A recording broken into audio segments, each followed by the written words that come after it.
Okay, students, so all of you have understood the meaning of this lesson. Very good. So let us start our this lesson. Who is the greatest?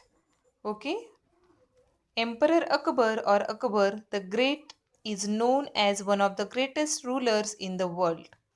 Not just because he had a vast empire, a very strong army, untold wealth, but because he was a good human being.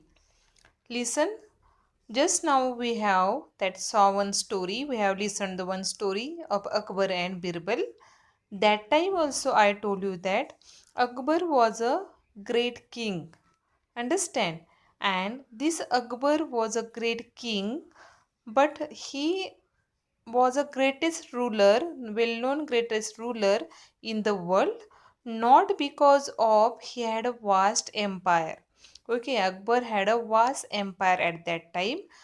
For that only he was not known as a greatest ruler, not for a very strong army. His army was also very strong. He has a lots of wealth, all told wealth, because for that also he was not known as a greatest ruler, but for which thing? Because he was a good human being. Understand? Because he was a good human being.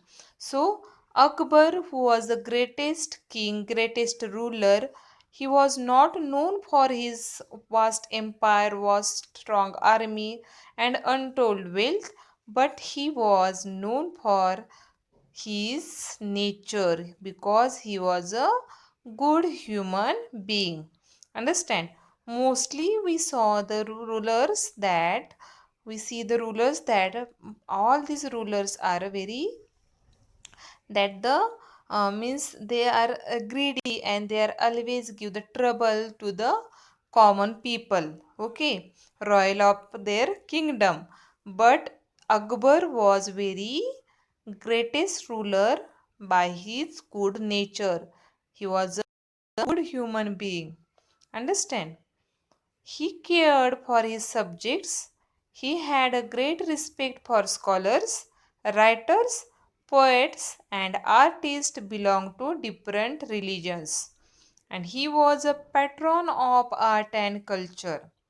Look at here, as the Akbar was a good natured man, as Akbar was a good human being, always he cared for his subject. Understand? Always he cared for his subject. In our history also we have noticed that the most of the king, those were good natured person, they always were cared about their ruler, their subjects. Okay, in the same way, as Akbar was a good human being, he always cared for his subject. He never cared for his that the expansion of the kingdom. He cared for his subject. He had a respect for scholars, writers, poets, and artists belong to different religion. Okay, so in his kingdom, he gave the respect to the scholars, then also the writers, then poets and the artists, though they were belonged from the any religion. After that, at that time, he gave the reference to the all these personalities in his kingdom. Okay, in this way the Akbar was a greatest ruler at that time. He was a patron of art and culture. Okay, means patron of art and culture means he always gave respect, he always appreciated the art of the people. Understand? Which people? Artists, writers. Okay, always gave them the respect. Understand? So he was a patron of art and culture. The nine gems or Navratnas in his court were famous. Listen, students, from our childhood, we always heard the stories of nine Ratnas of Akbar.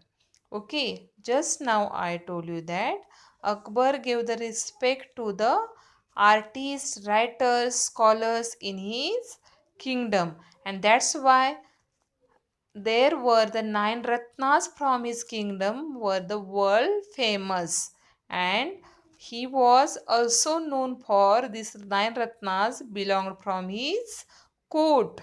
Okay, all of you know that these nine ratnas are nine gems with the different qualities. These nine gems means these nine person with the different qualities. Understand, these people were expert into that particular thing. These particular and experted people were known as a nine gems or nine ratnas from the Akbar's court. Okay, and he was famous for that one also, for the nine ratnas and nine gems from his court. Okay, many people believe that of these nine gems, Birbal was the closest to the emperor's heart. Okay, in that nine ratnas, one of the ratna is Birbal. Okay, one of the ratna was Birbal, and most of the people that through the stories that known that, and most of the people believed that in these nine ratnas, Birbal was closest to the Akbar. Okay, Birbal was closest to the Akbar. Birbal was one of the one of the Ratna from that nine Ratnas, and he was very close to the Akbar. Okay, and Akbar loved to pose interesting questions or problems in his court, and Birbal never failed to come up with an equally interesting answer. All of you know that Birbal was very clever person.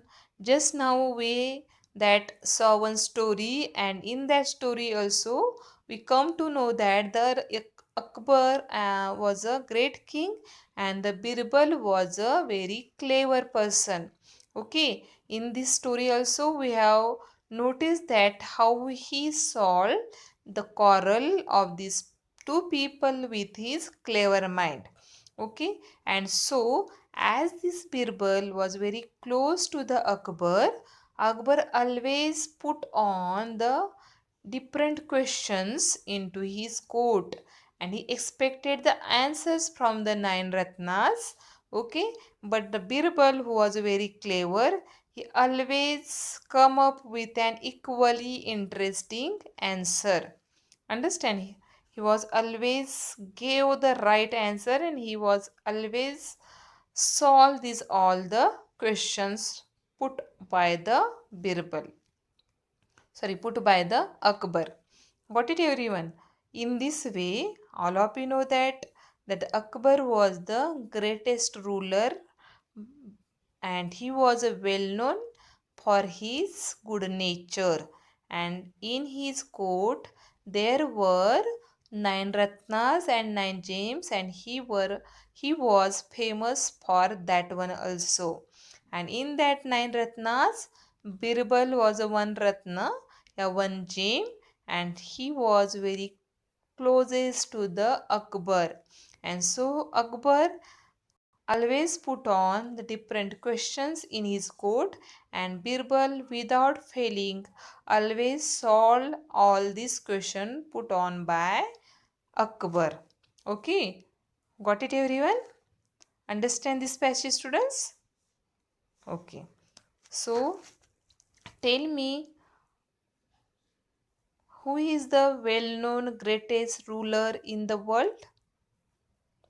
Who is well known greatest ruler in the world?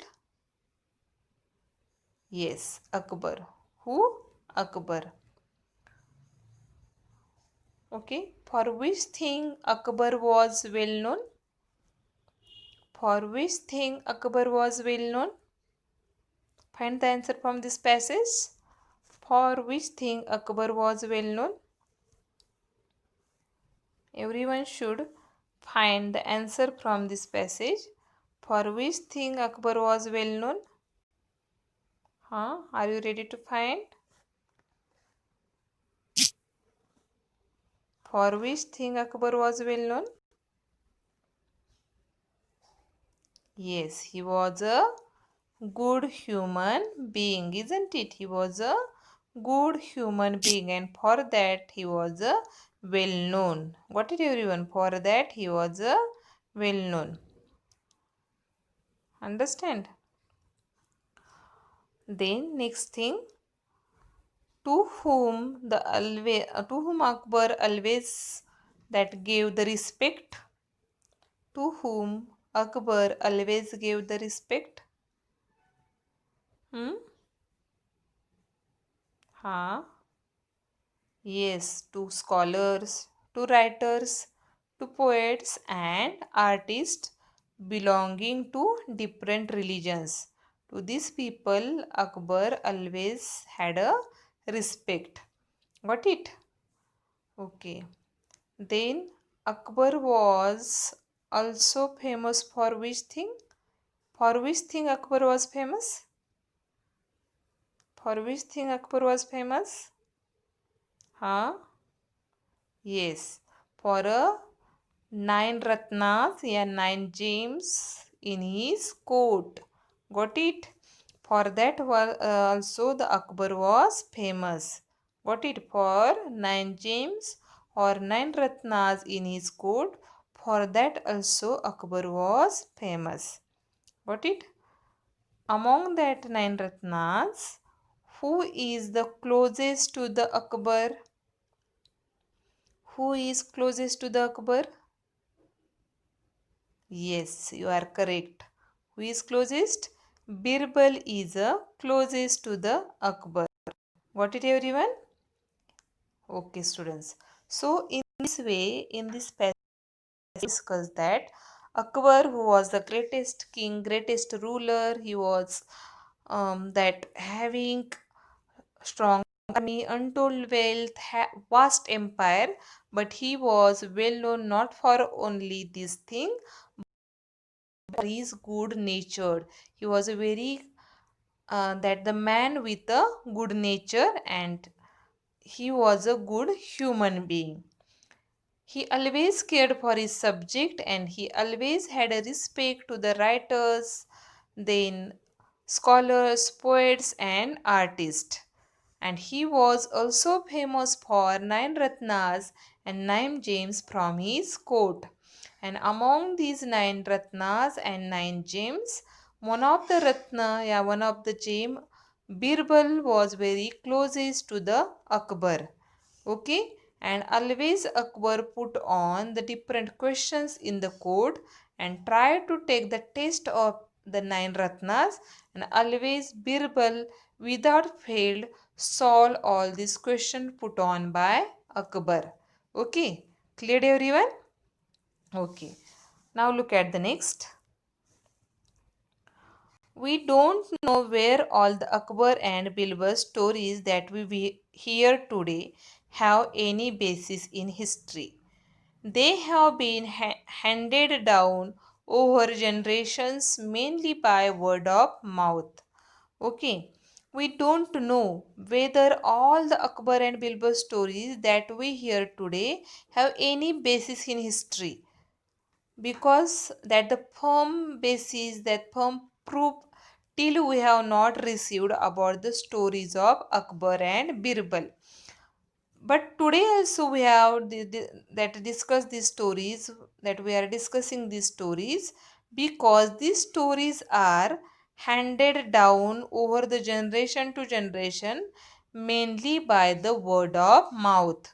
Okay, means we heard the stories from our grandmothers, grandfathers, then we are going to pass these stories to our next generation. Understand? So in this way these stories have been handed over generations to generation by word of mouth.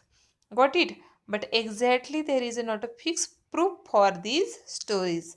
Here in this lesson we are going to discuss two stories of Akbar and Birbal. Got it? Here in this lesson, we are going to discuss two stories of Akbar and Birbal. But before that, before going to start our first story, students, those the part we have discussed today. Which part we have discussed? The meaning of this lesson. Then first paragraph of this lesson.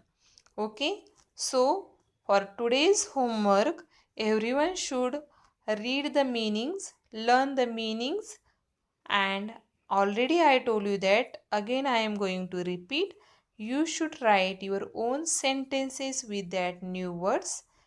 One passage also I taught you now, first passage of this lesson, and I have asked you some questions on that passage, isn't it?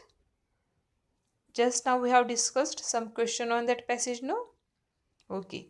In the same way, you should also that form your own questions, make your own questions and write the answer of your own questions.